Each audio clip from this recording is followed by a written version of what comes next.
Assalamualaikum warahmatullahi wabarakatuh. Saya Awang Mahmuda dengan NIM 2415052802030 dari kelas 1A Prodi Teknik Informatika. Di video kali ini saya akan membawakan materi yaitu hakikat bahasa, pentingnya bahasa, dan fungsi bahasa. Langsung saja ke hakikat bahasa.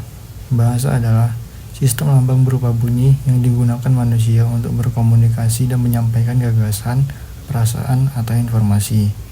Jadi, bahasa adalah sistem lambang yang digunakan manusia sebagai alat komunikasi yang bersifat arbitrer, konvensional, dinamis, produktif, dan juga memiliki struktur tertentu.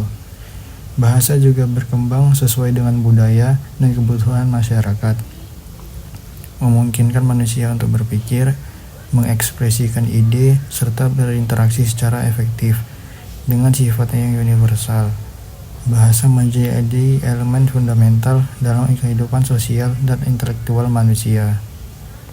Selanjutnya masuk kepada karakteristik bahasa. Yang pertama itu ada sistematis, adalah bahasa memiliki aturan dan tata bahasa yang terstruktur. Maksudnya adalah bahasa itu bersifat sistematis karena memiliki aturan atau tata bahasa yang terstruktur. Struktur ini mencakup fonologi, morfologi, sintaksis, dan juga semantik yang membentuk pola komunikasi yang dapat dipahami oleh penutur. Dengan adanya aturan yang teratur, bahasa dapat digunakan secara konsisten dan efektif dalam segala situasi komunikasi.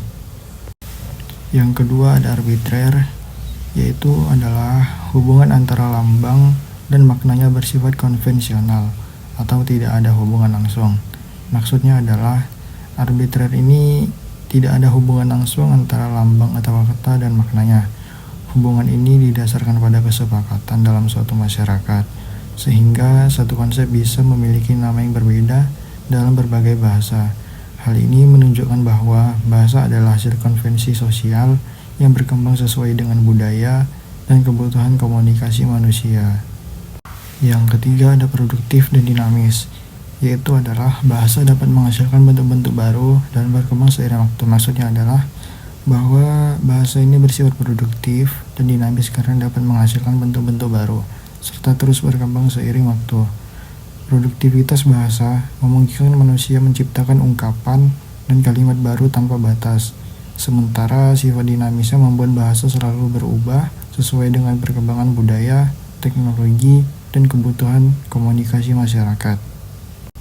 Yang terakhir ada komunikatif, yaitu bahasa bertujuan memfasilitasi komunikasi antar manusia. Maksudnya adalah bahasa ini bersifat komunikatif karena berfungsi sebagai alat utama dalam menyampaikan pesan, gagasan, dan perasaan antar manusia. Dengan bahasa, individu dapat berinteraksi, berbagi informasi, dan membangun hubungan sosial, sehingga komunikasi menjadi lebih efektif dan bermakna dalam kehidupan sehari-hari. Baik, langsung saja kepada pentingnya bahasa. Bahasa memiliki peran yang sangat penting dalam kehidupan manusia, baik dalam komunikasi, pembelajaran, maupun perkembangan budaya dan ilmu pengetahuan. Berikut adalah beberapa alasan mengapa bahasa begitu penting. Yang pertama ada sarana komunikasi. Tanpa bahasa, interaksi sosial dan pertukaran informasi akan sangat sulit dilakukan. Yang kedua ada pewarisan budaya. Bahasa menjadi media untuk mewariskan nilai, adat, dan tradisi dari generasi ke generasi. Yang ketiga ada pembentukan identitas.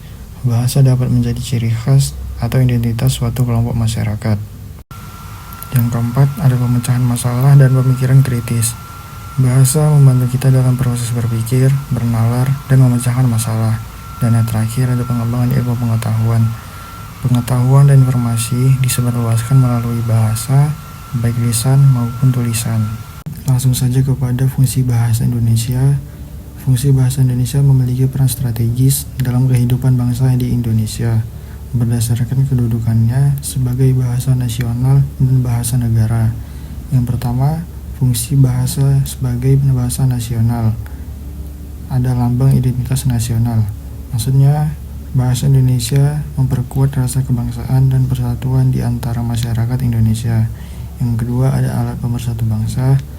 Bahasa Indonesia digunakan oleh masyarakat dari berbagai suku dan daerah mengurangi kesenjangan linguistik.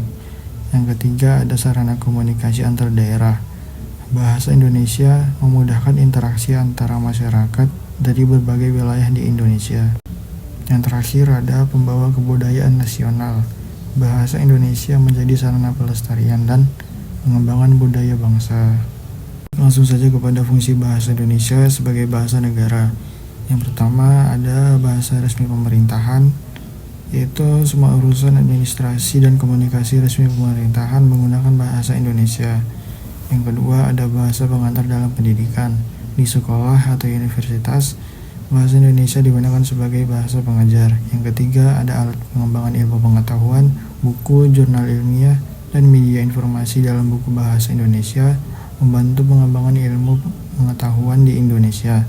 Yang terakhir, ada bahasa dalam perundang-undangan. Undang-undang dan peraturan resmi negara ditulis dalam Undang-Undang Indonesia untuk menjamin kejelasan dan keseragaman. Kesimpulan yang dapat saya ambil adalah dengan memahami hakikat pentingnya bahasa dan fungsi bahasa Indonesia, kita diharapkan dapat lebih menghargai dan menjaga penggunaan bahasa Indonesia secara baik dan benar. Selain itu, peran bahasa Indonesia sebagai pemersatu bangsa harus terus diperkuat agar tetap relevan di era globalisasi.